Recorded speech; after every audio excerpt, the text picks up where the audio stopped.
And the purpose of the meeting is to review the process that we're going to follow For the revaluation. of the town that we're going to use this year. Okay, And then the second portion of the meeting will be assessment review, and that Chad doesn't have to be here for that. super. So who goes first? Me. Okay. Okay. Yeah, basically, Oh, good point. For the record, yes. your name is? My name is Craig Nichols. I'm with the Department of Revenue, and I'm the monitor for Brookfield. Thank you. And My name is Chad Roberge. I work with Avatar as the assessor for Brookfield. thank you. Okay. All right, so go ahead.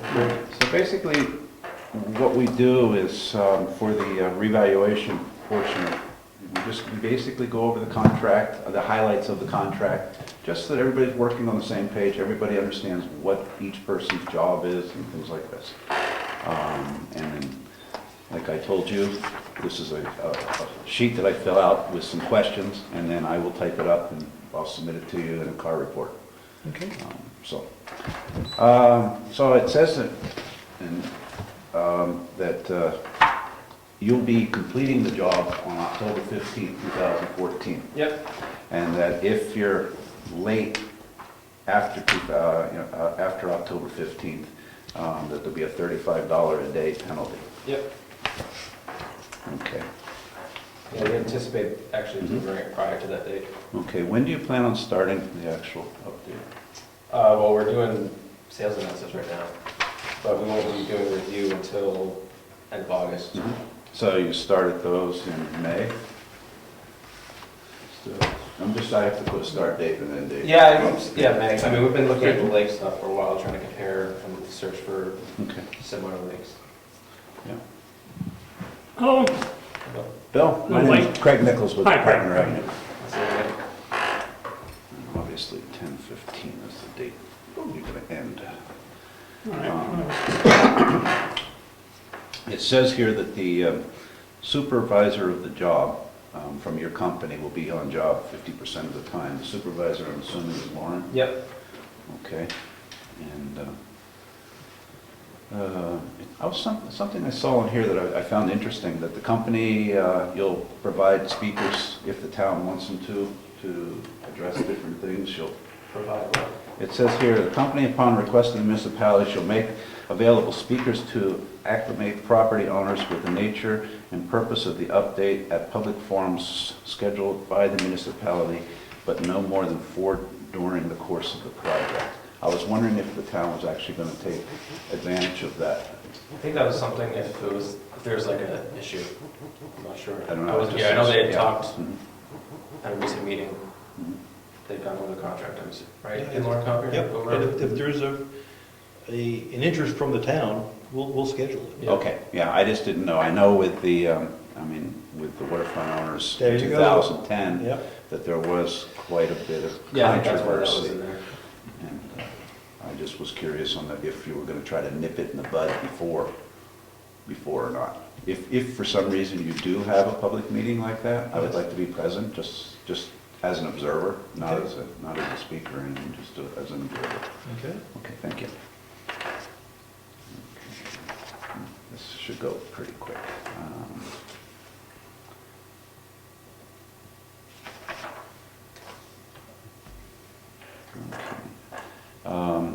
Other than yourself, the measure and listers, I presume, will be some of the people in the back? Yeah, primarily Jonathan. Okay, yep. All right. I've been doing the majority of the Yeah. work besides myself. And Lauren being the supervisor of the job. And I noticed in here that the town did not require a performance bond. Is that That's correct. That's Okay, correct. right, okay. And the liability bond has been, or the liability insurance is in insurance place. has been submitted to the Yeah. town? I assume so. It's in place. I don't know. Yeah. I'm assuming it's been submitted. We haven't seen a certificate of insurance yet, but Okay.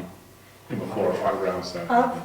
Sorry. Certificate of insurance from Avatar? Yeah, I have it right Okay. here. Okay, I was gonna say, I know it's in place. Yeah, I was going to say, we always get it, and thank you very much. You guys are great when, as far as getting the information that we need. What the company will be doing is using 2 years prior to April 1st, 2014 sales. And in there, I noticed that you'll be measuring and listing those sales. When possible, if I know you're not gonna be finalizing anything, but if, once you have a list of the sales you might be doing and you're comfortable that you've measured and listed them, if I could get a copy of those, just because you know what my schedule's like too. Yep. That way I can get out, and what I do is I actually go back out and physically measure and list around 12 of them myself. We send postcards out when we do that. So let me see here. Valuing special use properties. There's not a whole heck of a lot of special use properties in this town. But as far as poles and conduits and utilities, I presume your dad's going to be My father will be doing, doing Gary it. Roberge, the president, will be doing it, okay. And poles and conduits he'll also be doing? Same, yep. Okay.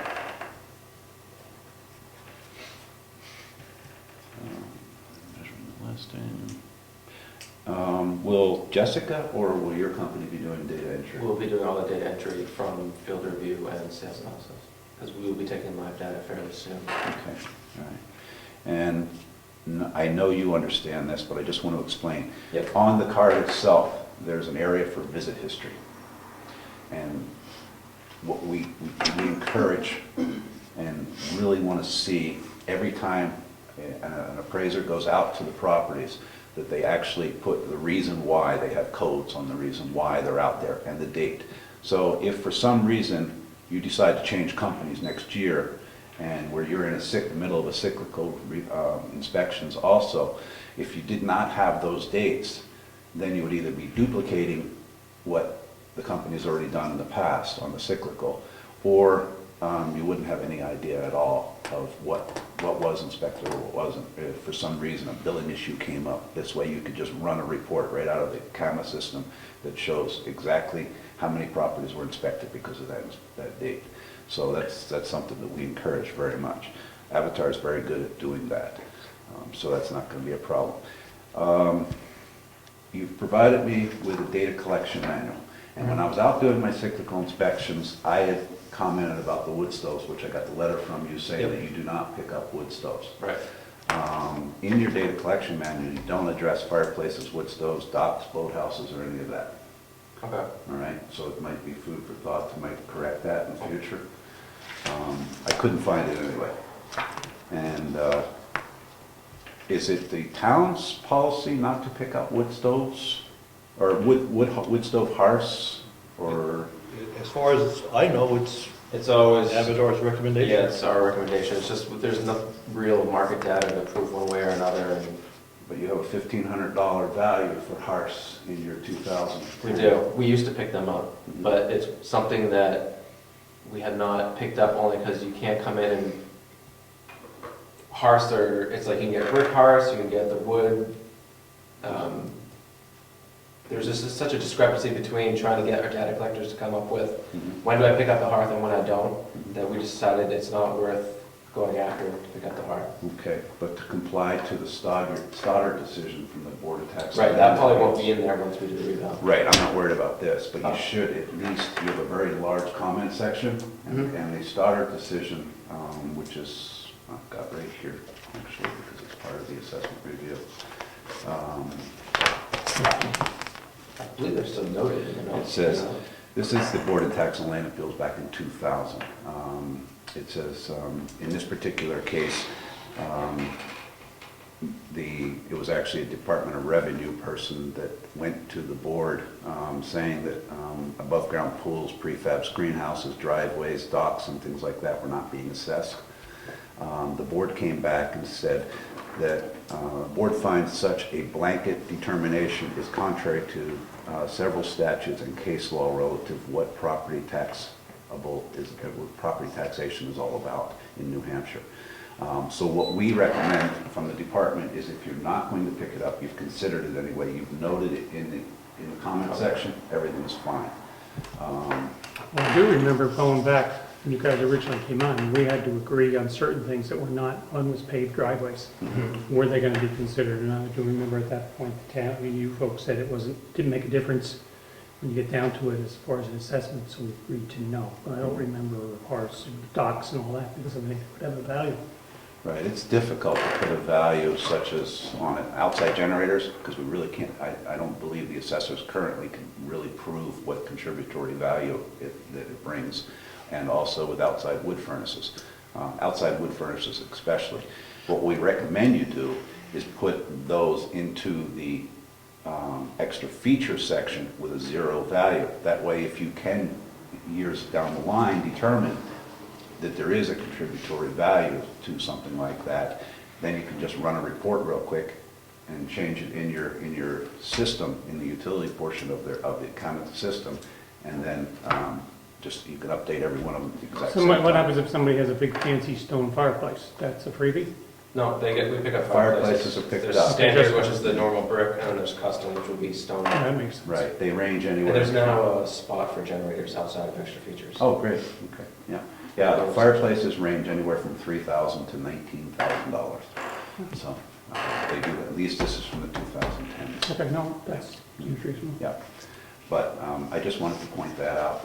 Yeah, we'll something- look into I hope that it's not considered to be unreasonable, but I think it's something that would be to the advantage of the town in the future.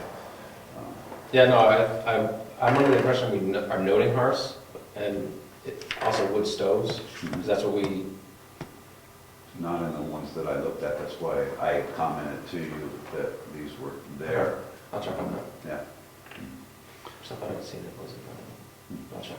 all right, not a problem. Neighborhood delineation maps will be done too, am I correct? Yep. What a neighborhood delineation map is, when you're valuing the land portion of the town, of every property, they have a code that goes from what, A to? A to whatever we need, but Right. usually I think the highest right now is P. E is average, so E would be at 100%. If it were a D, then it would be 90%, C would be 80% of whatever the base land rate is for that particular neighborhood, or for the town. For the town.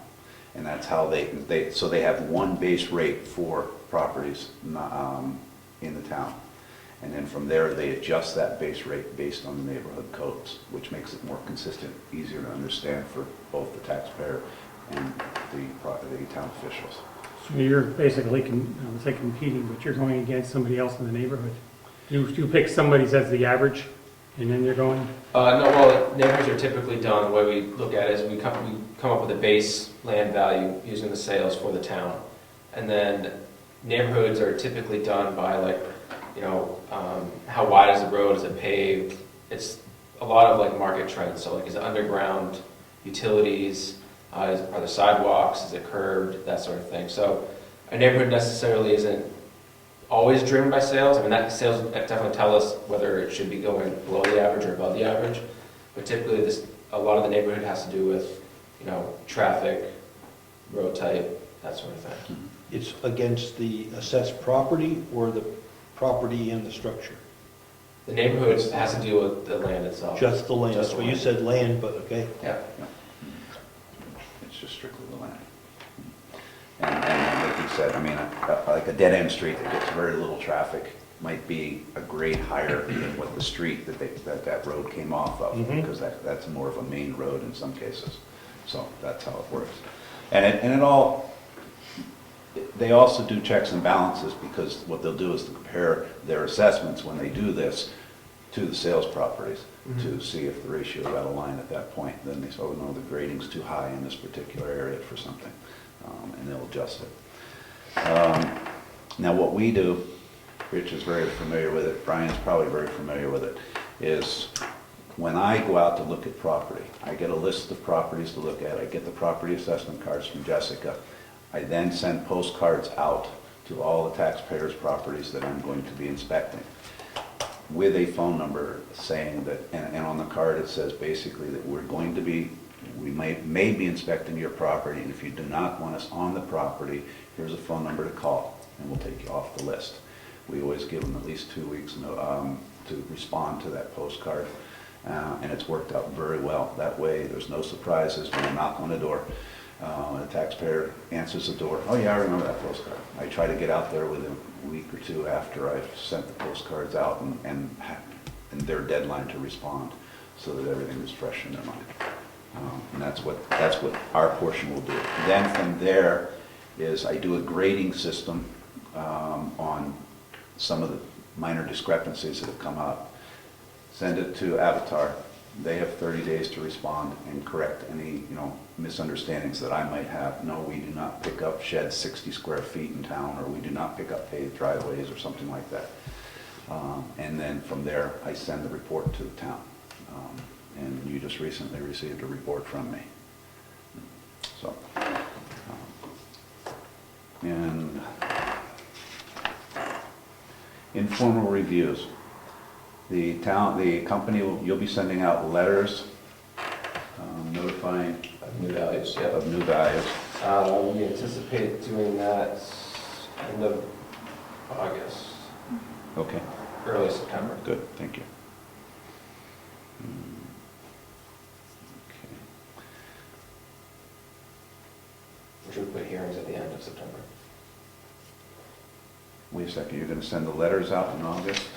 End of August, beginning of September, and then hearings will probably be, we'll give a week for the mail, and then, All right, okay, yeah, so mid to end of September for the hearings. yep, And that still supports the October 15th date? yep. Yeah, for new hearings, I think we're thinking 26 September, I'll have to check the dates, but if we do it then, that gives us a week to finalize everything, or some more than that time. Okay. Okay, and I see that the informal hearings will be 3 days, according to the contract. Is one of those days a Saturday or anything like that, or a night, so that people that work and can't get here? I have not anticipated that, no. Okay. I was just But curious. everyone does get we guarantee everyone time to meet, so if people call in and say that they cannot, we will, At least keep them on the Yeah. phone. or give evening times. Okay, yeah, Yeah. okay, great. And you're welcome to ask any questions whenever, What happens if somebody doesn't want you on their property to do an assessment? as far as me. Well, or then it would be Yeah, the for same me, thing if all you're we backing do- up. No, what we do is we're doing data verification. So if he can get on the property, you have nothing to verify. I have the property assessment card, and if they respond to my letter and say, no, I do not want, or my postcard, and they do not want me on the property, I don't go near But it. they could say no to him, but yes to you. Yes. Okay. Mhm, yeah. Yeah, there are times where we only get the outside and he'll show up, or he'll get an appointment to do the inside. Right. No. I've sent the postcard out, and when I go out to do my inspection, somebody happens to be home. So then I go through the property, and if it's part of the cyclical program that you're doing, because we're doing two different things here. They're doing cyclical inspections where they're measuring and listing a certain portion of the town this year. If I get into those properties, and they did not, and I find errors on the assessment card, I don't give them points, but I do at least note what the things were so that they're aware of it. And then they should then, at that point, either try to send a letter out or try to go back to confirm that information. They should never rely on my information. In other words, say, for example, they find a fireplace or something like that, or a finished basement. That's when, don't rely on me, because I'm not your assessor for the town. But that's when the assessor should go back out to try to reconfirm what I've done. And if I find measurement errors, I know they go back out to reconfirm those. Yeah, we can figure that out. Yeah. Do you remeasure everything? Yep. Yeah, so if he usually finds something, that property's been gone to like 4 times. Right. So- And Let me ask sometimes you- the taxpayers get upset about that. Let me ask the question differently. For the reval, do you measure all properties? No, because during the cyclical period, each year, we've gone to every house at least once. In the contract, it says that they will measure and list only the sale properties that have taken place over the last 2 years. They'll reconfirm that information. Right. The other portion of what I was talking about too, during a revaluation or during the assessment review, I will then I'll be inspecting close to another 100 properties at that point. And what I'll be doing is grading those. What I do is I come back, meet with Jessica or meet with the company, we sit down, and if I find a fireplace, we enter that into the system. How much is that going to change the value? We compare it to the new assessed values. I wait until they've finalized their revaluation at that point. And then I compare them. If it's over 7.5% of the total value, that property does not meet the ASB, Assessing Standard Board standards, and we would just flag it as not meeting. You know, in most cases, it doesn't happen where the property doesn't meet. You know. For clarification, my part, on the measuring, Mhm. you will do anything in the last 2 years that's sold? He will. He will, I'm Yes. sorry. Mhm. You will. Yeah. And you go and remeasure everybody's property when their turn comes up in the cycle? Right. Yeah. And then we also do new construction too. And I'll actually be looking, and I'll talk about that later. But I will actually be looking at some of the permits myself too, following up on them to make sure that they picked them up as of April 1st. But we'll discuss that. That's part of the assessment review process. No measuring listing except sales, entrance, 100%. Do you send letters out on properties, like say for example, I'll read it right here. So it says the company shall send letters to the property owners requesting to arrange an appointment if you could not get in. Right. You're going to be doing that for the sales. I don't know if we do, I think we do it for the sales. I know we do it for the cyclical data. Yeah, I'm just reading it here. It says no measuring listing except sales, and then under 4.2 entrance, it's here. It says company shall send a letter to the property owner requesting the property owner arrange an appointment for an interior inspection. So I'm assuming that's what's going to be. Yeah. It depends on the time period. I don't know if it would be done before the cyclical stuff, but yeah. Yeah, no, I mean, this isn't part of the cyclical, this is part of the revow. That's where it gets confusing. Right. Yeah. I'll have to check that. I don't know if typically, I don't know if we go and measure the sales, and if no one's home, I don't know if we send notices out to those or not. Okay. That's between you and the town then. Yeah, It's I in the think- Contract. I'll have to check with one of them. If that's something that we put in, we'll do. Right. Yeah, I mean, that's why I look at it, just, it saves frustration on the town's portion. What page are you on? Frank? That's 4.2, entrance. The very last sentence of 4.2.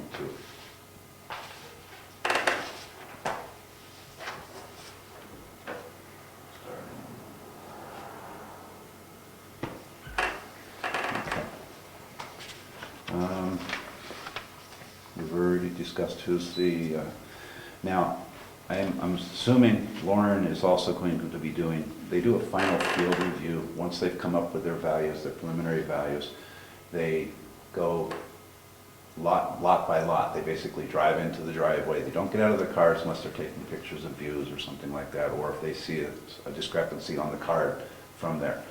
But what they'll actually do is look at the assessment card and compare what they can see, story heights, grading, things like this. Now, when they come up with their grading, what they've done is that the number of sales that they've used, they've been able to come up with what's considered average for Brookfield, what's considered good quality homes for Brookfield, what's considered very good quality homes, and then also the opposite way too, what's considered below average and poor. So that's one of the things that they do, and I'm assuming that you and Lauren will be doing. Yeah, we'll do a review. Yeah.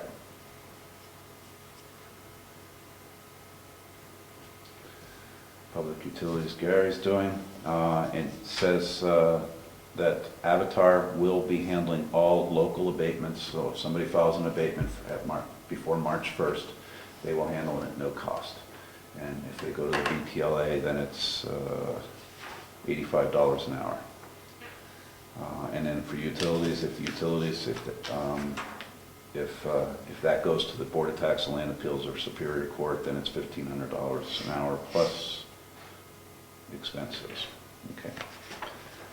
A day, wasn't it? 1,500 a day? 15 a day, I'm sorry. Yeah. I'm sorry, I apologize. I was going to say 1,500 an hour is a lot. Okay, I'm sorry, yes, I apologize. Per Yeah, proposal yeah, per day. yeah. Still a deal. Well, yeah, I was going to say, compared to what you're going through right now. Oh, Uh-huh. Attorneys don't charge just $1,500 a day? Sometimes. If they've only worked an hour. Uh-huh. Okay, let me see here. Public notices, okay, date ranges. So, do you anticipate having to go back more than 2 years for sales? No. No, there's sufficient sales. I I know don't know if it's there's sufficient sales, but I don't think we want to go back more than 2 years. without time trending. Right. And you So said. we'll probably time trend if we have to be in for the 2 years. Mhm. Yeah, and then, let's see, Lauren filled that out already.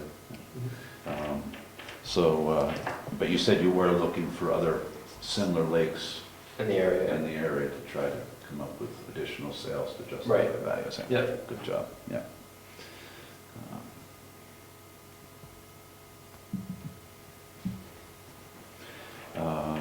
And do you have any idea at all when I might be able to get a list of those sales? I could probably email them, the ones we have so far, I could probably email tomorrow. Okay, because you're, We are you haven't visited stopping them with yet. your, well, what I can do is get the list from you and Mhm. hold off until you visited them. Okay.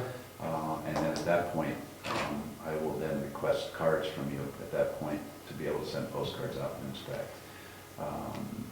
You'll probably visit them all by, let's say, the end of June or July. Oh, yeah. Yeah, Yeah. okay, okay. Please. If you use other areas as a comp, Level Lake, for example, do you go visit that property, or you just go by what it's sold as? Myself? No, well, one of whoever does it.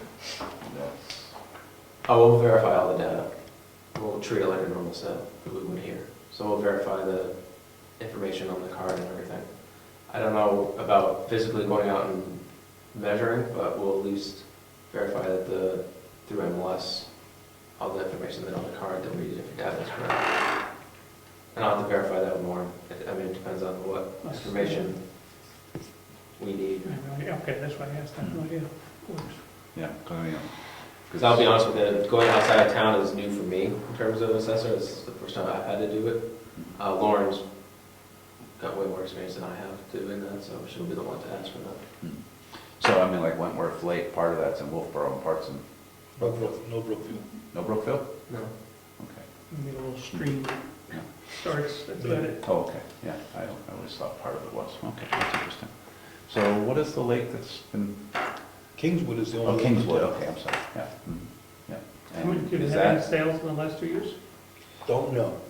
I know there's been sales in the Well, last there's- 4 years. Yeah, I think there's been one or two. I know of two in the last 2 years, but it's someone who moved from one side of the lake to the other. And those are the only two that I know, I think, are the last 2 years. I know there's a bunch in the last 4. I'm Yeah. not sure if there's the last Right. 2. so that's pretty much it. I mean, they provided us a list of they provided the town and the department with all the requested information as far as contract, the people. We've got a pretty good idea of what's being done. And I don't know if you have any questions or not from me or from Chad. Well, I have another one. Sure, Sorry, please. I'm Oh, asking no, you no, this Go question. for it. That's what please this is do. for. This is what, When we went originally back, whenever you started, 12 years ago, whatever we started with them, they did the assessments on, use the lake as an example, I've said this before, and they came in with prices as the values the selected thought were way off, way off. Only to find out some of the lakes were not comparable that they used. We flagged it and said, wait a minute, there's something wrong here. And they had already sent the letters out, and it caused an absolute uproar in the town, because this had to be changed, because they were using these little, I don't say ponds, things were not equivalent. Mhm. How do we avoid that happening again, so we don't have that problem? We've all talked about the lakes that would be Yeah, I think acceptable. those are going to be using the lakes that you guys Okay, suggested. that's Yeah. fine. No, and they're actually ones that I had already picked up. DES has a great resource in terms of, I can actually email you what they have, but they have a PDF of every lake and the information about that lake that they have in terms of acreage, water, clarity, the types of fish they have in it, the kind of access it has, whether it's public, private, if it's maintained by the town, that sort of thing. And I had actually picked out a few of those lakes just using that prior to what you guys said. But it was nice knowing that my work going this way, and then you guys verified that those lakes were indeed something that you thought were comparable was nice. So, Okay. I just have a quick question for Chad. Now, the certificate, it says in the contract that about automobile liability insurance, but it doesn't have it on the certificate. And there's no workers' comp either, but I don't know. I will have to check that. That might be through a different insurance. Liability might be through our own vehicle I have insurance. liability only on this. Okay. No auto, no workers' comp. I don't know if they need it or what, but it says it in the contract, and that's the only reason I bring it up. So, Well, yeah, I know we have auto insurance, but I don't know. And what was the other one? You said auto. Workers' comp. workers' comp. Because it says, yeah, in 9.3, we shall maintain all of this, but we don't have liability, so. Yeah, I think that's the thing that we have to recover. I think that's something that's how we have to. Any other questions, Bill? I'm working on that. Okay.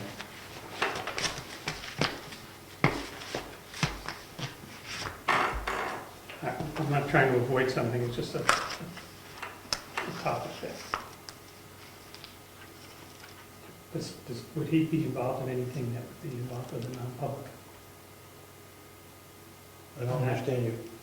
Well, I can anything let to you know. discuss on a particular property, that would be, because I didn't write the right word No, down. but if we, all right, let me take, if we ever have a discussion, no, we're not talking about financials, we're talking pure property. Right, Just okay. property, not the financial condition of anyone that might own that property. Is that where you were going? No, I was thinking of tax issues, payment of taxes, that type of thing. Is that anything that you get involved with? The department doesn't get involved between taxpayer and And town town. problems, Okay, okay? Just assessed value of the property, Right. independent of, okay. that's Right, what- we, yeah, mhm. And what we look for. For non, Yeah. this could be a non-public issue. We've got to kind of Right, careful. yeah, and, That's right. yeah, but what we do is we're basically overseers of the revaluation. We analyze just his the data. data, the Yes, we data. do the data portion. We request all of the database, we request the sales analysis, we request all of that. And then also at the end of the process, you'll be getting a use pack report from Avatar, which is due January 1st. They're always very good about having it in on Yeah, a it comes in the timely journal. manner. Yeah. Yeah. And that will give you, that use pack report, and that's where I got that information from on the pricing. That report will give you a step-by-step procedure on how they develop the entire revaluation and how they develop values. And their sales analysis and other things like that will be in there. And I really encourage not only town officials to look at it, but leave it available so that taxpayers that are curious. If there's any engineers in town, I guarantee you they're going to want to see it. Now, when you assess the town, because I'm thinking of the cyclical type of thing, how this all fits. You don't visit my house. I'm not in the cyclical thing, I'm not sold my house, so I'm not one of the ones you go visit this year. This So year. cyclical is something that we do every, it's part of a, I think we did it 4 years here. right. We did 25% a year, so it's, we call it random, but we did a block schedule in this year where we do a part of the town each year. So we should have gone to your house at least once within that Let's say 4-year you period. went in, last year, you're not coming again, okay, I didn't Right. sell my house. And my house is valued at $200,000, for sake of argument. When this all happens, does this affect my value of my home? And you can say, now you're 200,000, we don't even have to go in, it's now only worth 190, or it's worth 210? Yep. Okay, that's, I want Because the people to cyclical know is that. just, Because I yeah, think what they're doing is they're looking at the characteristics, and then when they do after all the data's been put in, they put a value on all those individual characteristics to come up with the current assessed value. So I could just see somebody saying something that's. You didn't come into my house this year, how can you get a number? Well, what they do is they take those sales, and then they create a model to reappraise the entire town with. And as long as the factual data on each one of the properties is correct, it comes out very close to what market value will be. And that will be shown up in the ratio studies. Okay. So as long as I still have a 3-bedroom house that was looked at 4 years ago, Right. when they do the current valuation, they're gonna say a 3-bedroom house is worth this today. And they, yes. Yeah. And they will actually be looking at every property this year. They're not going to be physically measuring every property. When they do their field review, they will pull into the driveway with the assessment card and compare it just to make sure things haven't changed. You know, now the house, you know, it was inspected 4 years ago, and now it's just totally dilapidated, or somebody's put an addition on that we didn't know Or we'll about. flag it if we find something that someone might not have put a permit for. You know, Right. there are people buy homes from other towns and they might not have needed a permit to do a shed that was under a certain amount of square footage, so they'll put one up. We find things like that on review all the time. Primarily cyclical is just to make sure that the data is correct. It's not to reassess anyone's house, it's just to make sure that it's still, there was no data entry error from the last time we visited to the time that we're going back now. And it's also to take down notes, if we can, about the interior. You know, is it being maintained well? Is the outside maintained much better than the inside of the home? Or do they maintain the inside of the home much better than the outside? It's those type of notes that we want, so that when we are on a field review and we look at the outside of the house, it's like, wow, this house is from 1800s, but looks brand new. If we've gotten inside and Jonathan writes out the note, interior is outdated, then we know, okay, you know, Thank you. well, the outside looks great, the inside needs Well, some No, work. I can find it. So, yeah. That's the part that's hard to understand, is that, how can they look at something 4 years ago and say what the value is today? I struggle with that too. Well, because technically, if anything has changed to the property in terms of updating, there should have been a permit pulled. So if we visited for cyclical 4 years ago and something has happened, we should have gone back to that property since then. If there was a building permit. Right, that's why I come back to your house every year. I know you do. It's good.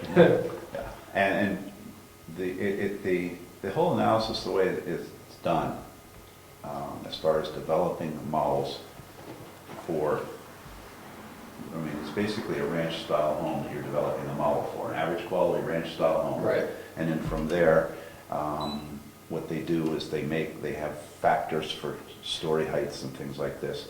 And then they compare it with the ratios, the sales against the ratios. And before they finalize everything, they're bouncing back and forth, making little tiny tweaks here and there to come up with proper depreciation factors, proper, proper percentage adjustments and things like this for story heights, for size, and things like this.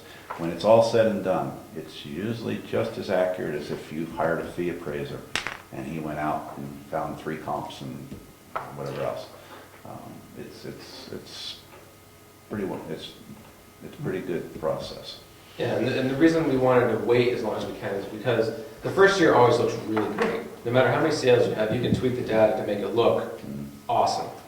But the more data you have, the stronger that model is. So we can make with 3 sales, we can make the model look great for the town for what we have in that 1 year. But with more sales, we can really fine tune that model so that as the years go on, even if things change, the stats for the town are great. So that's why we really wanted to, it's not that we didn't want to just stick you at the end because you know, you're a rural town. It's we wanted to wait for it to get as many sales as we could, hoping that there'll be more during the summer, because that's usually where sales pick up, so that we can get a good amount of data to create that model, because that's really what we want, is a model that will last for the 5 years and not break down after a few. So. And with the difficult times that we've gone through recently, it's not been a consistent adjustment downward with values. You know, your various strata have changed dramatically. Raw land, mobile homes, or manufactured homes dropped dramatically compared to lakefront properties and single-family homes. Commercial properties have dropped, but not nearly as much as single-family homes. You know, so I mean, there's a bunch of different stratas that have changed dramatically. And you'll find, once the market gets really strong again, you'll see the manufactured homes and the raw land jump first. You'll see those values go up. And the problem where manufactured homes, and even raw land in some cases, it skews the whole ratio studies because of the fact that, you know, you could have a manufactured home assessed for $20,000, it sells for $10,000, that's 50%. that's all of a sudden 50% factor where, it was only a $10,000 value. If you have a $100,000 home and it sells for 90, that's only 10%. So it really does really skew things both ways. And so you'll see your price-related differential change dramatically because of one or two sales in that case. And I'll go over price-related and all that other stuff on my next session. So I don't know if you want to sit around for the assessment review portion? Yeah, I might. Okay. I'm here. Stay with you. All right. So if I stay here. Sure. No, Nope. I'll be quiet, I promise. I've already given you your packet. Okay. This is You a, did? yes, remember when I was in the office the other day? Yeah. No, this is for you. Oh, that's good. Chad, I wasn't expecting it. It's okay, no, it's fine, I understand. Do you want me to make copies? I No, can it's make right. copies of mine. It's just, I think I have it right. Another one right here.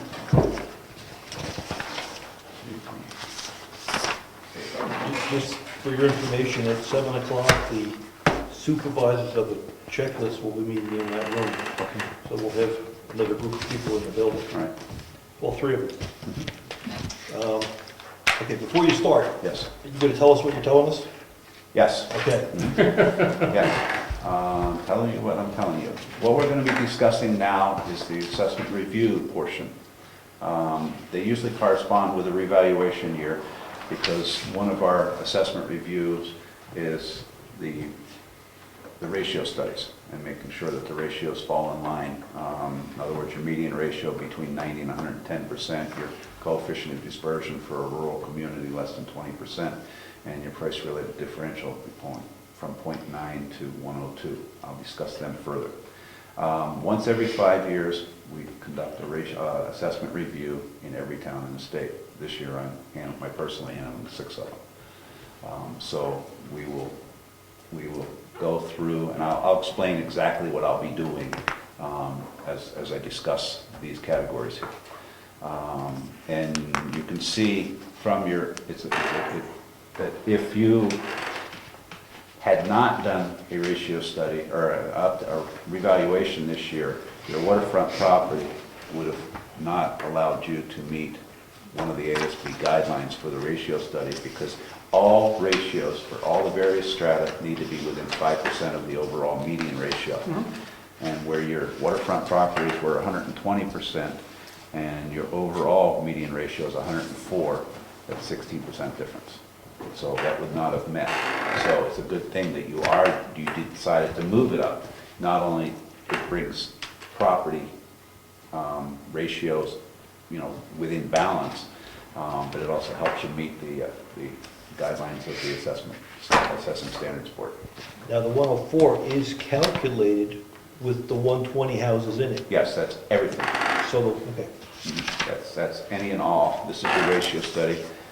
Never really had a chance to discuss it with you, but these are the various stratas that we looked at. We're single-family home. Your median ratio was 109. Your waterfront properties median ratio was 120, and residential land was 101. Overall, you're 104. And I'm leaving off the end portions, but it just gives you an idea. But the 104 is skewed because of the 120. Yes, that's one of the reasons. Yes. Yes, that's, But it's still well within guideline or standards of the Yes, ASB. because you ASB says 90% to 110. because you have some on the other side. Right. Pulling it down. Mhm. Yeah. And then your coefficient of dispersion, and in your booklet, go ahead. Since there were so few sales, Mhm. okay, when you do that, do you look at other towns like you're going to do when you do the full reeval? So that would show that, or does that only show us with only a couple sales? I go back. If in this particular case, this date range for these particular ones, they had sufficient sales, so it was from October 1st, 2012 to September 30th, 2013, which brackets April 1st, 2013, 6 months on either side. Okay, so in other words, if properties are depreciating, they're not from October 1st to April 1st. And then again, it's balanced out basically, so they don't have to do a time adjustment. If they find things dramatically dropped after April 1st, but were stabilized before then, value-wise, then they would do a time trending study to see what kind of depreciation per month that they have. They would adjust those sales to do that accordingly. I guess always the question was, they had so few sales to go by, and I just was wondering how that all worked out. Right. If we only reverse it, we only had 2 houses that sold in Brookfield. I have no idea how You many had sold. 19 valid sales last year. Okay. Okay. And so, that was sufficient. They really say basically, you know, if they can... 22, right? Pardon? 22 they need? They need 8, actually. 8, That's all. yeah, to be able to calculate at least 8 within one strata. In this particular case, they only had 4 in the waterfront and 4 in the land, so I'm surprised they even did the land ratios and the waterfront ratios. They had 15 valid sales in the single-family homes. Of those single-family homes, there was probably the waterfront were single-family homes. And so that's why, but you had 19 total valid sales of combination of waterfront, single-family homes, and raw land. In this, just real quickly, before I get into the assessment review, the coefficient of dispersion of COD, it was 13.3. Now, officially what it says, coefficient of dispersion is the measurement of assessment equity that represents the average absolute deviation of group of ratios from the median ratio expressed in a percentage of the median. Now, in layman's terms, in this particular case, you are at 104.27% median ratio for overall for the town, so with a 13% COD. So that means that all of the 90% of all properties in town would either be 13% above that or 13% below that, or a 26% spread between the most underassessed and the most overassessed. With respect to the current assessed value. Right. Sale against assessed value. Right, that's exactly, and you have in the booklet that I gave you is a glossary right here, but that will give you, like a ratio study. It will tell you a ratio study is the study of relationship between appraised value and sales. Okay, and that's how you determine, your equalization ratio. PRD is price-related differential. And in this case, it's 0.99, falls right in line with the Assessing Standards Boards, which says 0.98 to 103 is where it needs to be. When it's below, and what that is, I'll read you what the official definition is. It says the measures of differences in appraised value from the low value and high value properties in assessment as calculated by dividing the mean ratio by the weighted mean ratio. But basically, what it is if you're at 1, everything is equitable. What does everything? What does Everything being the low-end quality homes, low-end homes versus high-end homes. With respect to their assessed value. Respect to their assessed value and sales. Okay? Okay, so that means there's no skewing, so that Right. there's no skewing of sales with respect to assessed value in either domain. Right, and the reason this is 0.99 is the fact that the waterfront homes, which are usually the higher end homes, are higher valued homes because of the lakefront. They were at 120%, whereas everybody was also, so their assessments are higher than everybody else's in relationship to the ratios. And 0.9, anything below 1 means that the higher end homes are slightly more overassessed than the lower end homes. When you get up to around 103, it reverses just the opposite way. The lower end homes are more overassessed than the higher end homes. I call this the Robin Hood effect. I know Rich didn't like that, but basically, it's hitting the higher end homes more, and it's just a matter of what's happened with the market. and insufficient sales, possibly too. But they're gonna correct that this year, and that's what you're doing. So, it's a good reason why you're doing the revaluation right here, is from your ratio. If you don't have any more questions on that, I'll get into the assessment review portion. All right, what we're not gonna be doing, we're not gonna be looking at A and E, because both of those are from your ratio study that will happen next March or February. It's the level of uniformity. In other words, your ratio, as the assessing standards board says, is 0.990 to 110. And the coefficient of dispersion has to be less than 20 for a rural community. So we won't know that until after the reval's done and the ratio study's completed. Should be 100%, right? It should be very close. Yeah. You know, or, you know, in some cases, you know, be honest with you, if you're in a rapidly declining market or a rapidly appreciating market, if you're in a rapidly declining market, you don't want to be right at 100%, because a year later, you're now going to be at 90%, or excuse me, 110%, because your assessments are now going to be 10% higher because they just depreciated 10%. So you might want to have a target of 95% instead of 100%. But if it's a static market, it should be right on. Right, right. And from what I see, it's not depreciating nearly as fast, or it is stable. So I'm not sure what they're shooting for, and I don't have any say on that. But they will try to get it as close to 100% as possible.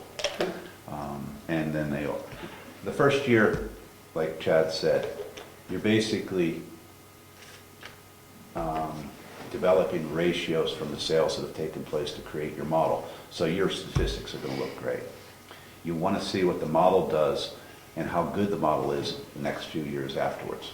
That's when you really can tell how good your model is and how good your data is out there. Because if you start seeing things changing, skewing, that's when it becomes an issue. And we'll look at this. You know, we'll be discussing this each year with the ratio studies. And the other area that we're not going to really discuss tonight is E and F. Proportionality, the price-related differential.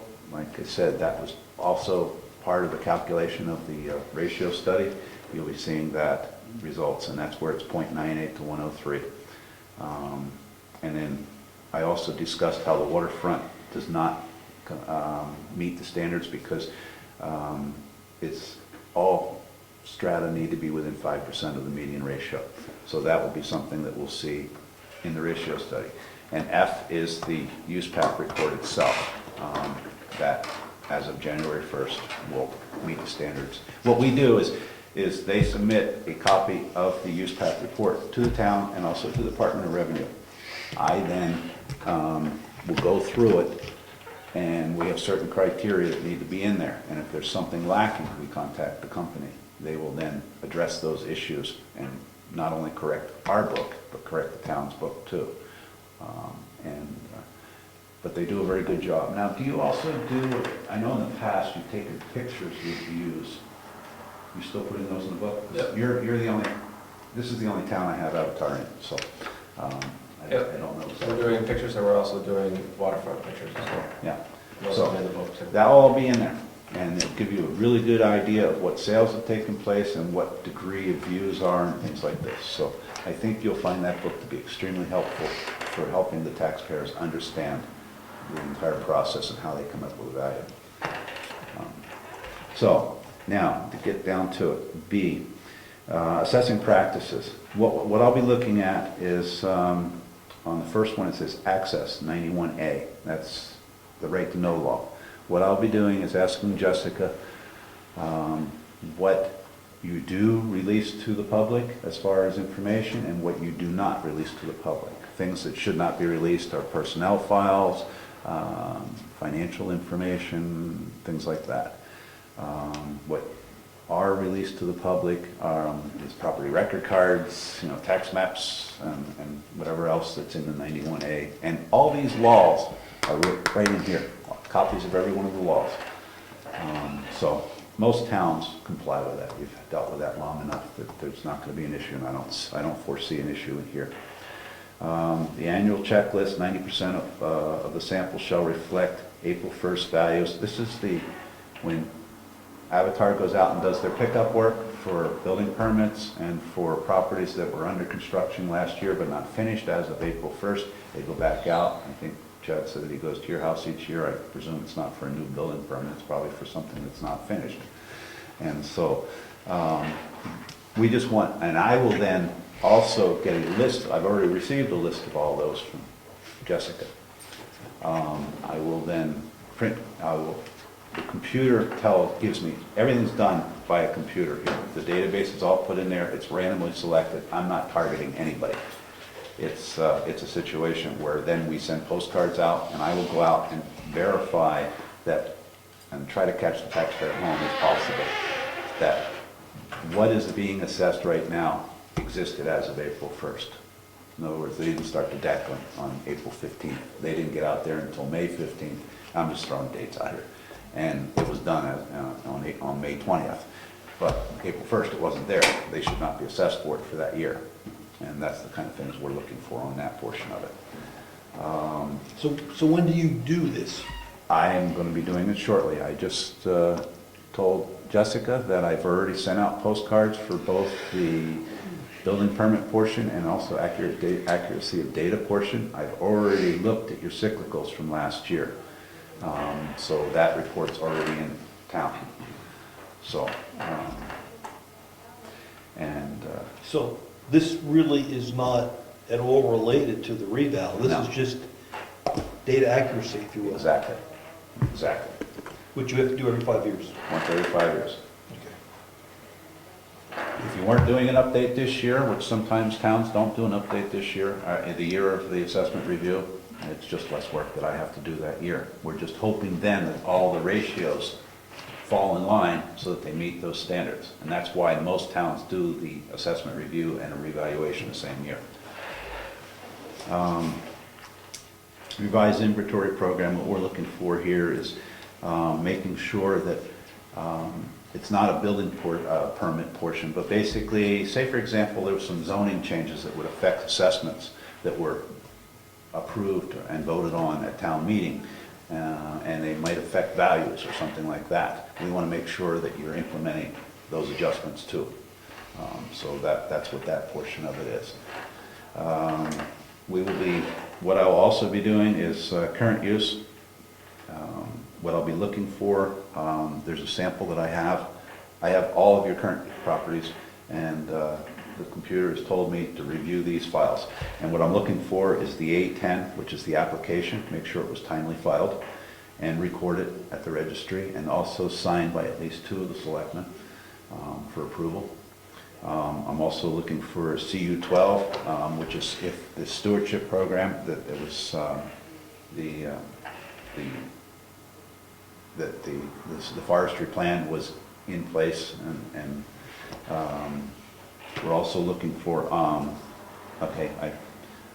forgot to say, on the application too, we're also making sure that the maps correspond with what's being assessed, and if there is a map on file, which becomes very difficult, something that was put in current use back in the 70s, and now, 40 years later, it's been lost. And there is no teeth in the law that says we can take that, if you contact the taxpayer and ask for a new map, there's no teeth in the law that says they have to give it to you. But I think it was last year that the legislation's kind of lightened up a little bit and says that if the town wants to spend the money, they can have their assessor go out and create the map for current use. So it's another avenue, but it's more expensive for the town. What we're also looking on the current use review would be... Excuse me, so that means when it goes into current use, it can stay in current use forever without any more additional data? Right.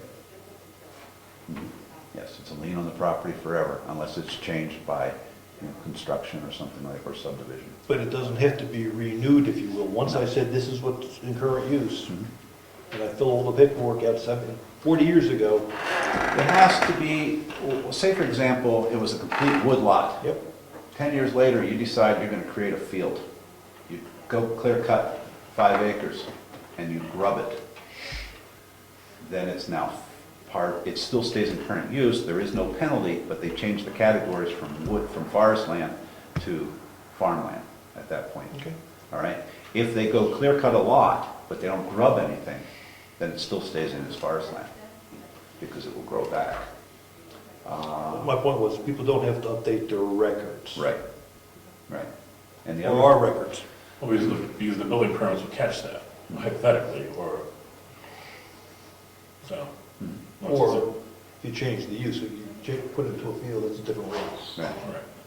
yeah, or if they get a building permit to, That would trigger it. That would- and building permits will definitely trigger it. And that's why anytime a building permit comes into the town, I'm sure Jessica goes into the files to see if it is in current use at that point. So because you have a certain period of time to be able Yes, to issue the penalty. 18 months. Yeah.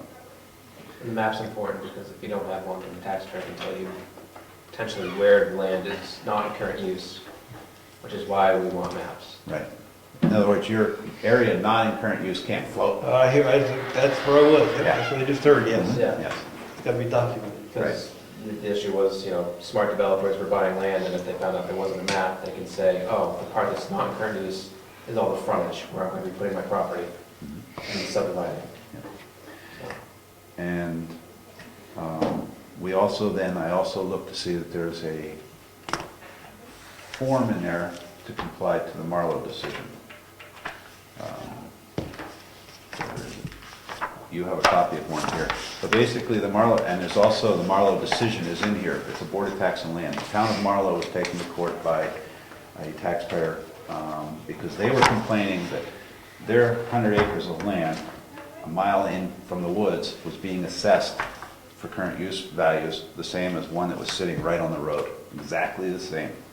But to get to this one, you had to go a mile in, cross a river, and go halfway up a mountain. And the Board of Tax and Land agreed, you shouldn't be assessed the same values as this. It's far more costly, they're not going to get nearly the quality of the timber and things like this. So they came up with criteria of access, quality of soils and topography. And so there's a form that's in here, and you have it in your records. I'm looking for that form in your records or something that shows that you've taken into consideration these when you're coming up with your current use values. And I know, I did your 2010 assessment review, and I know that we're in there at that time. It wasn't an issue. Current use is a very difficult thing to meet the criteria of the ASB because of the maps for the most part. Because you can get all your applications are recorded at the registry, so you can get all of those and have those in file. It's just a matter of reviewing your records to make sure that the information's in there. And then we also look to see if there's letters anyway requesting from the taxpayer that for a map if one's needed. But unfortunately, it still does not meet the criteria if that map's not in there. There So is it's no still- penalty if you do not meet these. So it stays in current use. Right, it still stays in current use, there's not a darn thing. And the problem is until the legislation changes the laws, that's the way it's gonna be. Yep. And then we also, what I will do is ask Jessica if there's been any land use changed tax issued on properties that have come out of current use for 2013 and also this year. What I'm looking for there is that the form was completed properly and recorded at the registry, that the A5W, which is the warrant, is being used to collect that change tax, and also that there is something from the assessor on how they derive their value. It doesn't have to be a big appraisal or anything like that, but the subject property is 5 acres being removed, it's level, fully wooded, on a paved road, and there's a few sales there, and just a quick 1 or 2 line explanation of what they sold for and how they compare to the subject property. So that way, where Avatar's not in here on a daily basis, but Jessica is once a week, a taxpayer comes in and says, how the heck did you come up with my value? And well, if you don't have that information on how you develop those values on file, Well, the assessor will be in another month. He was just in yesterday, and so you're gonna have to wait and meet with him at that point. Well, they've got a month now to really get irritated. Whereas if you have something on file, Jessica can say, well, here's what the assessor, how the assessor developed his value. And, you know, he used some sales here that he considered to be comparable to yours, and here's his explanations, and here's how his value is. In most cases, that calms the taxpayer down. And that's what it all boils down to, is you don't want conflicts between the town and the taxpayers. So that's what we're looking for. I'm sure you guys do that. And then the last thing, which you've already met, is the appraisal contract for the Department of Revenue. That's already on file with the Department of Revenue in the town, so there's not going to be an issue there, both your data collection and your reval and all the other stuff. So, do you have a question, Bill? No, I'm writing down your information. Oh, here, okay. so I couldn't think. Okay. You'll lose that iPad, he's really in deep trouble. Isn't taking my picture yet. But, okay, next category is C, exemptions and credits. What we'll be doing is I will be reviewing your elderly exemptions to make sure that they were filed in a timely manner. And what we do is if you look at the paperwork I attached to you, it will, and I'm sorry for grabbing yours, Rich, but I don't have a copy. But these are some of the explanations, the exemptions, it's on the next page, yeah. But basically, what we're looking is hopefully that you requalify your elderly at least once every 5 years. There is no requirement to do that, but it says you may do it as often as yearly. So we're looking that you at least reviewed your elderly exemptions, and that the people are still living in town, haven't passed away or anything like that, and hopefully that you requalify them at least once every 5 years. We're looking at your veterans credits to make sure that the application's properly filed and that the DD 214 or the discharge papers were reviewed, because you're not supposed to retain them in file. Confidentiality, that was changed several years ago. But there is a form that's on our website that Jessica, I believe, uses that shows when the dates and that they were honorably discharged. You can just write that stuff in. The selectmen, I believe, sign it, and you actually can mail a copy of that to the taxpayer saying, okay, you were approved, or at least retain it in file, so that you have a record that you showed that you did look at those discharge papers. Because 5 years from now, Jessica, you guys hit the megabucks and you guys are retired, and there's a new assessing assistant in town. So they wouldn't know whether you reviewed those discharge papers or not. So that's what we're looking for. If you, also with the veterans totally disabled, we're looking at that, and there's some paperwork from the Veterans Council that says that they are disabled. If you, the blind, is blind optional? I can't remember. I don't know, but I don't know if you have any blind exemptions or disabled exemptions or death exemptions. We did I have thought one. we do have Okay, one, yeah, so they aren't optional, that's a I'm not requirement. sure. Yeah, I mean, some of the optional ones I know are wood heating, solar, things like that. Some towns have those, some towns don't. And any of those, we would be looking at those just to make sure that they comply. The next one would be annual list 7223C, religious, educational, and charitable. We're looking that, I believe you only have one church in town, am I correct? No, it's not church? No, we have a charitable. Charitable, okay, I remember you telling me you only had one. That's it. And that the A9, which is the application, has been submitted to the town prior to April 15th. They have to do that every year. And that on the charitable organization, they also need to provide you with the financial statement by June 1st. Each year, But that's only if there's requesting the exemption. property associated with the charity. They have to be. What else would they be requesting the exemption on? I'm not trying to be rude. I understand, but Jessica said we have one charitable organization in town. Right. If that organization doesn't own property, does it own property? Yeah, it's a conservation trust. Oh, it's Lakes Region. Yeah. That's a charitable? That's what's considered, yeah. And they're so good, they just have that paperwork in Yeah. every year. I was going in a different direction. So much. I was thinking about charitable, like Salvation Army, or something like that, that would have a structure. That's why I had trouble figuring out which. No. Okay, No, you're no. talking about up This there. is just land. So the property have to be in use for the actual, to receive the charitable exemption? They have to be, they have a, what do you call it, it's not a scope of, it's basically a scope of their charity, and they have to meet, it's, Yeah, I'll look at it. So we had a religious camp, right, that would be an example. something. right, yes, or boys, Girl Scout camp, Boy Scout camp, things like that, what is it called? It's not scoped, but, yeah, it's basically, Guidelines? yeah, it's not their guidelines, but it's their scope of what they do on why they're charitable and what they do, and you just want to make sure that they are actually following what they're saying, and I can't think what the proper word is, I apologize. But that should be no problem, because I believe you said, Lakes Region Conservation, they've been pretty good in all the towns that I've worked in. D, data accuracy. 90% of the property assessment cards need to be free of material errors. That's where I go out and re-inspect everything, like I told you, or not everything, but roughly 35 properties I'll be looking at for that sample. And if I find an error such as, where Avatar did not get in during their cyclical inspections, and I find that the basement's finished now, once they finalize their revaluation and values have been finalized, I sit down with either Jessica or Chad. I don't know if you can, I don't know if you have the ability to do data entry. I do some data entry, Okay, yeah. so then I'll Yeah. probably sit down with Jessica. It's nothing you save, because I'm not your assessor. He's your assessor. He's the one that's got to go back out and reconfirm.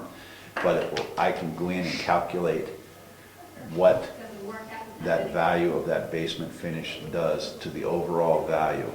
And as long as it's not over 7.5% of the overall value, it then meets the guidelines still.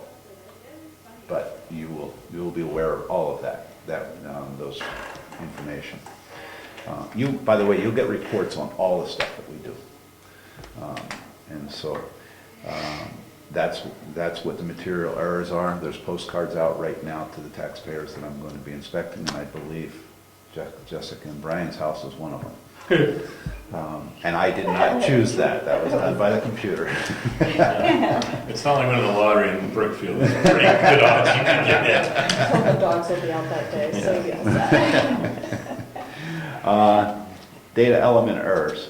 What we do is each one of the errors on the property assessment cards is a data element error. Say for a data element would be like asphalt roof, vinyl siding, hardwood floors. We look to see, we report that accuracy to the assessment, to the town mostly. And what that is if you start having 4 or 5 or 6 or 7 errors on a card, the taxpayer's going to look at it and say, did you really even look at my house? It's a way that we just kind of stress to the assessors, and I don't foresee this happening, so it's not going to be an issue. But it's just a stress to the assessors that you really need to be as accurate as possible. With us following up on the cyclical inspections each year, it gives them an idea of what measure and lister might be an issue, and then address that with that measure and lister in the future. So that's pretty much it in a nutshell as far as what we're going to be doing. Now, I'm sure you have to have questions. Why are you looking at me? Just Well, because I've asked, well, I see Rich every time I come in, so I know he has They all tell me questions you're all coming. the time. But the question is, when you find an opportunity for us to do better. Huh? Pretty You good? cut that out. In other words, we messed up. Where? If you find out we made a mistake, what do we do? Just correct it and move on? Is it for us? I mean, it's a situation where this is just, it's more of an opportunity. Let me explain how this all came about. Remember the Claremont Yeah, lawsuit, we and all everything remember else. Claremont. That's where this all came about, is that some, town of Manchester, town, and some of the other towns hadn't been reassessed for 25 years. And so the Constitution says you need to do it once every 5 years. And so, once the state got sued, that's when they said, okay, enough is enough. We're gonna start enforcing that you re-raise every 5 years. And also, that we want, if you're gonna be issuing exemptions and credits to certain taxpayers, we wanna make sure the other taxpayers in the town aren't getting cheated. So we wanna make sure that those people that are getting them deserve them. And so that's how it all came about, and this is what we do. It's more of a help the town say, yeah, good job. I So mean, your report comes to us to tell us how we're doing? yes, and Okay. I will sit and meet with you Okay. and go over everything. It also goes to the ASB, the Assessment Standards Board. But they get, and there's what, 236 towns or something like that in the state, and we do every town once every 5 years, so they're getting a lot of reports they're not looking at them. They're looking at the final results, and they're seeing the same thing, that the current use is more of an issue than anything else in the state. But the towns, the median ratio in the state has gotten very good compared to what it used to be 15, 20 years ago, because of the fact that the towns are doing their job. But no, this is not anything to give you a hard time about, or say you're bad, or fine you, or anything like that. This is just an informational saying that your staff is doing a good job, or your staff is not doing a good job. And I don't foresee it being an issue myself. Do you have any questions? No, I think you're done. I don't foresee any issues either. I don't. How do you learn all this stuff? I mean, you learn this in school, or is it unbelievable? My background is, I've been appraising, I started out in 1984 as a fee appraiser. Worked for a company for a few years, had my own fee appraisal company doing commercial and residential appraisal, had 6 employees for 10 years. And then I got sick of the banks and dictating how things should be done instead of the proper way. So I said, I'm out of this, and I started doing more tax abatement work, and I said, I understand this whole process, whereas the general public doesn't, so I'd rather help them. And that's why I do it now, is that, so I went to work for the town of Ware. I lived in Henniker at the time. I went to work in the town just below me as their assessor. And then corrected all the problems there, and then actually Avatar, Gary Roberge,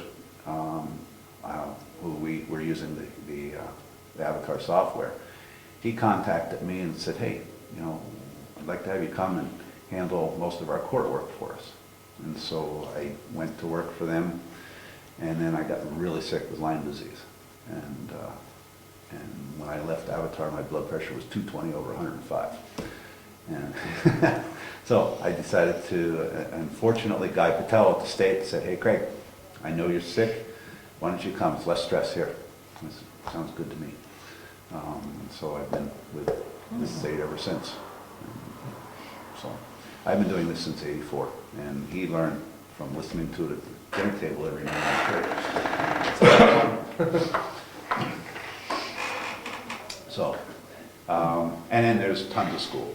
Yes, Yeah. we've been to every class possible. So I don't know if you have any questions or whatever. I don't want to hold you up.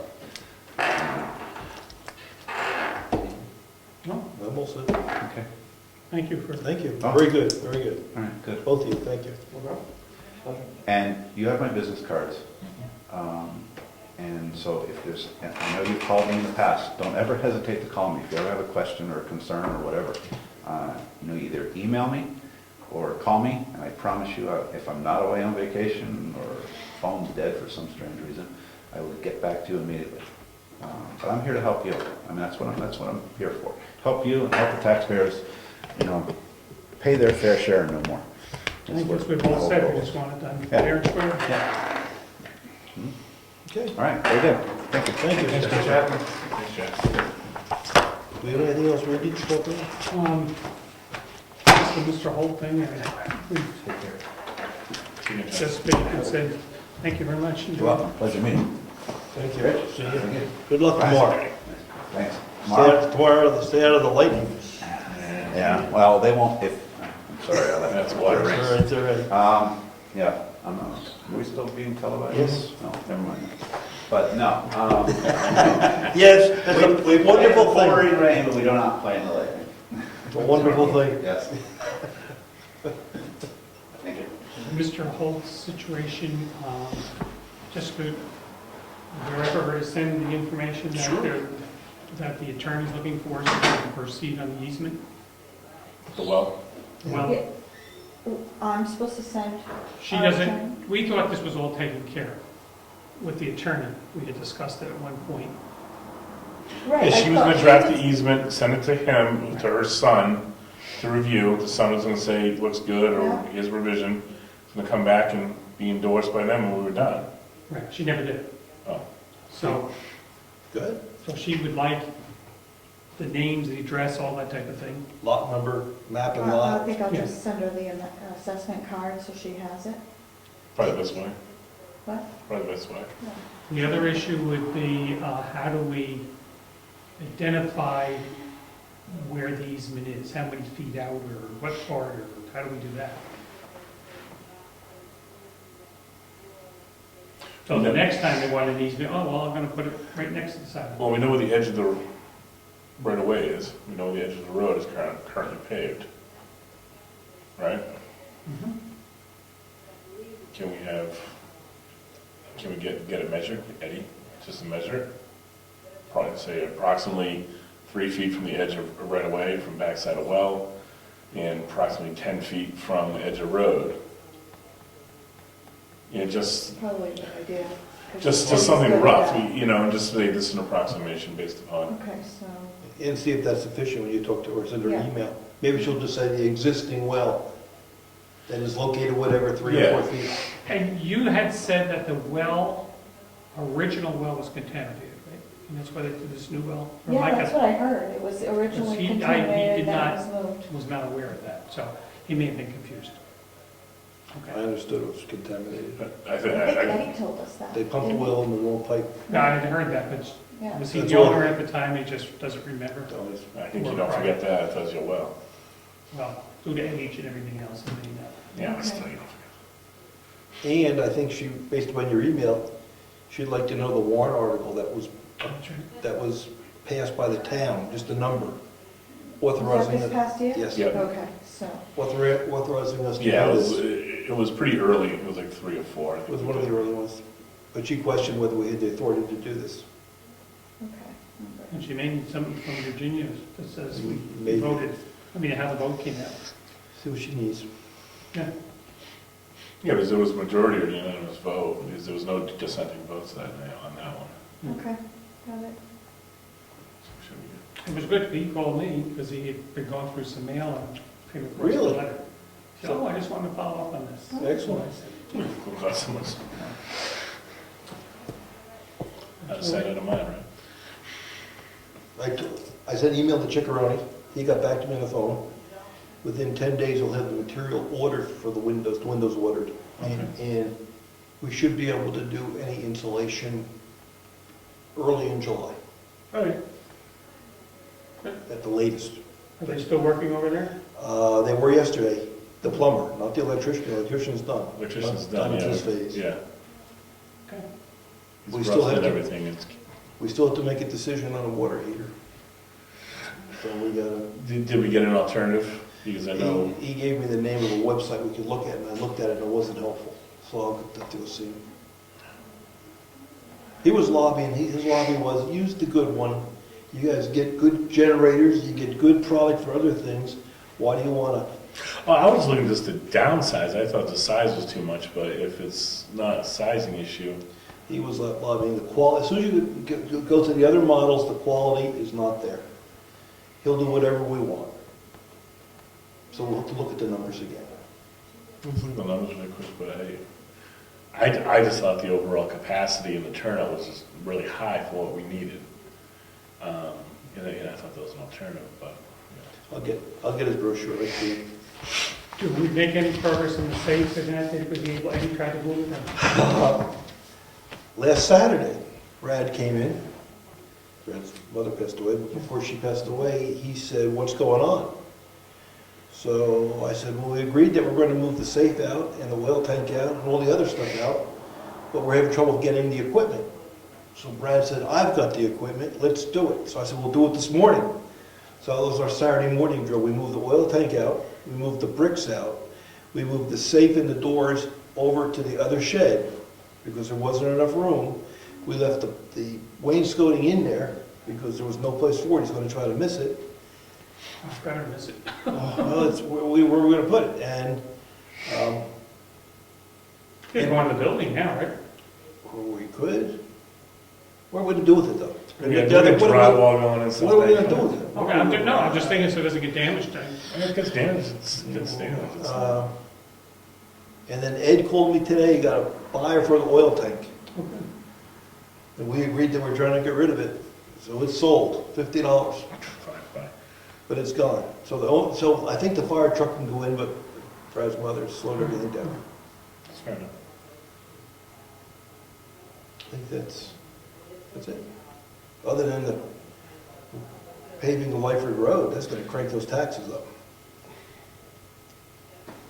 I could run out now, I got a dirt road, maybe that'll do Yeah, get out there quick, that's right, the dirt road. Little With the dusty. dust storm going on. Oh, we He got- did put stuff down, Did he? thank heavens. My goodness, that was dusty. That was even worse up by Priors. And, but he was spraying today. Good. Okay, that's all I had. Grass is cut. Yeah, I saw it, I sent an email. Did you ever talk to him? No, I called his house, but We had to talk about that. Trees are still on Garney. the rotted tree. We've got to, I want to talk to him privately.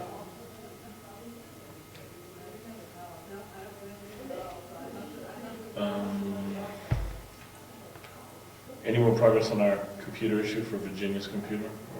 Or Bill you did some made some research really on good it. progress on getting, we can use DSL. We didn't That's need correct. broadband. Right, we can use the DSL, whether were you trying to check?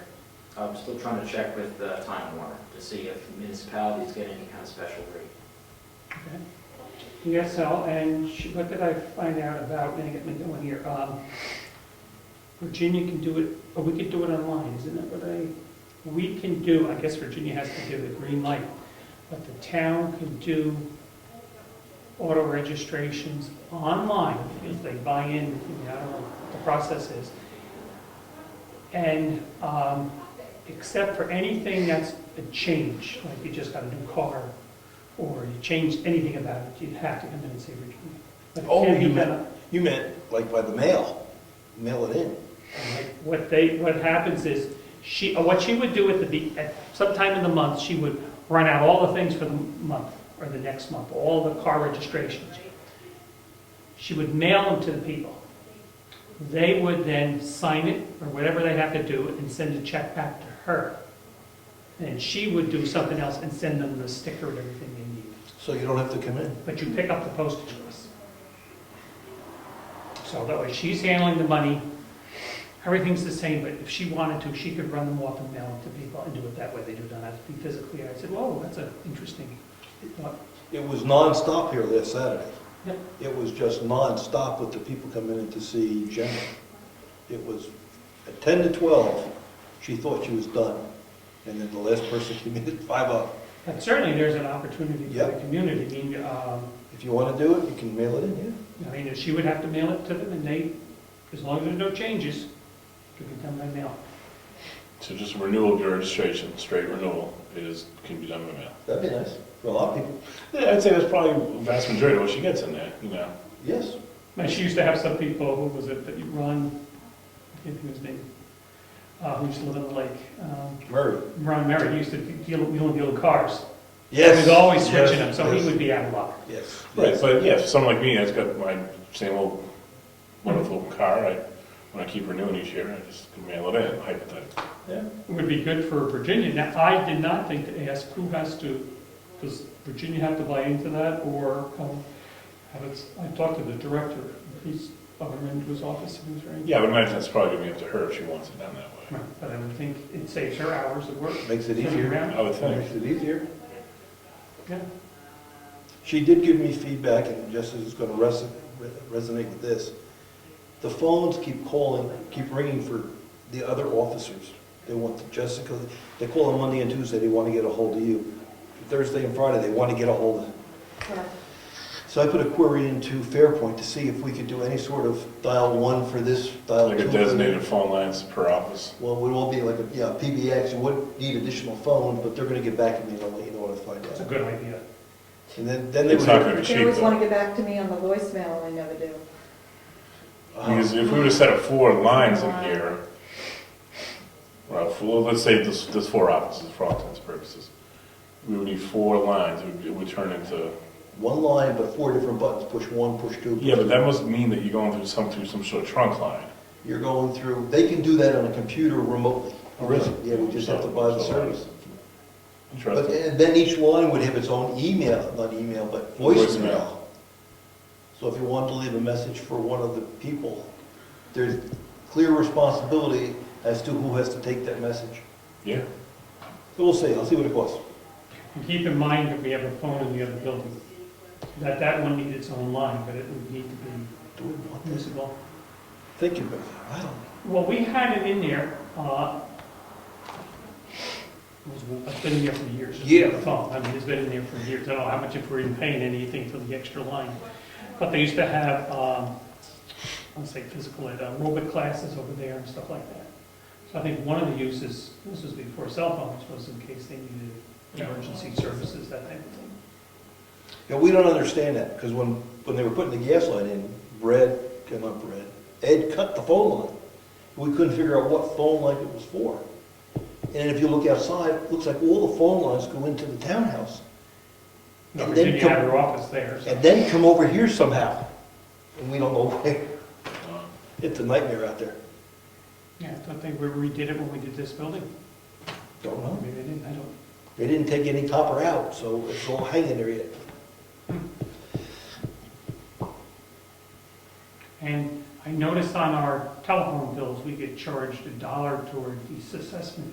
whole thing. Don't we all? But is that everybody or just the towns that are fighting it? Everybody, yes. I don't know. Good question. I get it on my bill. For the town, the poll tax and all that, on telephone poles? They have Time Warner. See, that's what's not fair about this whole thing. They don't pay their share. If you don't use their point, but you use the polls, people use the polls and if Time Warner for their phone service, they're not getting charged. This is really, For the abatement, well, we get charged for the. So they don't charge you the $1? no, we don't have to get a Fair Point bill. Right. this is why the If legislature. they were to send me a bill for $1, I'd throw it away. Yeah, and it does show, So they use the same poll as Fairfield. well, I'm just thinking the whole process out, it really, the whole thing is fair. If they pay the taxes, it benefits everybody, not just the people with the service. Yes, So if they pay yes. the taxes, it should only go to Rich and I, It won't. logically. I understand. And I can see where you wouldn't want to pay. So this whole thing is screwed up. Yes. It's the whole. Now, does Yes. the cable and power, like, who owns those poles? Fairpoint owns the poles. Some of them. Some, right, but the Time poles, Warner pays rent on. I was gonna say, but these other companies that Jesse, you know, like, we have Time Warner, we have Power Company, there must be a lease agreement that they sign with the owner of the poles. So I'm paying one way or the other. Right, we are. Oh, yeah, they're getting it through. Oh, yeah, there's no free ride in the world. And not, now when it comes to getting stuff at the house, you know, from a utility company. I had a discussion one day with Craig to figure out what is this all about. And it seems that it's about the way we're taxing the value, putting a value on the poles. We're not depreciating it consistent with other standards. So it's all about depreciation. We're saying a pole is worth the same thing when it's new as when it's 20 years old. Now, how do you get into do that calculation? Yeah. It's a nightmare. So when they put a new pole in, then you can up it, or is it the whole service, or is it providing, Well, how do you do it? are you doing it by pole? You're supposed to by pole, yeah. Is it not the wires running down the road? It's strictly, I think the pole. The poles touching in the ground, poles taking up real estate. And transformers that might be hanging up there. It was This pole's a conduit, that is the it was wires. brutal. It's got to be cleared up in the legislature. It just has to be fixed. Yeah, but this case should be mediated and just dealt with that way, and just done To with get it. it over with, right? Yep. And if somebody comes up with something, I'm happy to introduce it in the legislature should it be elected again.